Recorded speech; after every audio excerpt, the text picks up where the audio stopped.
સુરતના ઉધના વિસ્તારમાં અસામાજિક તત્વો ફરી એકવાર બેફામ બન્યા હોવાની ઘટના પ્રકાશમાં આવી છે. સુરત શહેર છેલ્લા 1 મહિનાથી પોલીસ કમિશનર વિનાનું છે, ત્યારે ગુનેગારોને જાણે રેઢું રાજ મળી ગયું હોય તેવો ઘાટ સર્જાયો છે. ઉધના વિસ્તારમાં અસામાજિક તત્વોનો કહેર સામે આવ્યો છે.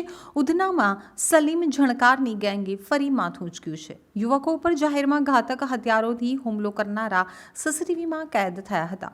સલીમના ગેંગના માણસો તથા તેના બંને પુત્ર રિયાઝ અને મોબીન તડીપાર છે, છતાં બિંદાસ રીતે સુરતમાં ફરી અને પોતાનું નેટવર્ક ચલાવી રહ્યા હોવાનું સામે આવ્યું છે.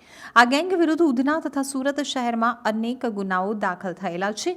ઉધના વિસ્તારમાં હળપતિ સમાજના 2 થી 3 યુવકો ઉપર સલીમ ઝણકારના પુત્રોએ હુમલો કર્યો હતો. 5 થી 6 ગેંગના માણસો દ્વારા ચપ્પુ તથા તલવાર જેવા ઘાતક હથિયાર વડે હુમલો કરવામાં આવ્યો હતો. હુમલામાં ઇજાગ્રસ્ત યુવકોની હાલત નાજુક ગણવામાં આવી રહી છે.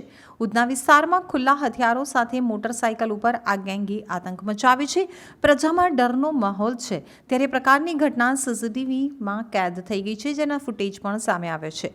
સલીમ ઝણકારનો એક પુત્ર મોહસિન આફ્રિકા દેશમાં રહી સંપૂર્ણ નેટવર્ક ચલાવતો હોવાની ફરિયાદ સામે આવી છે.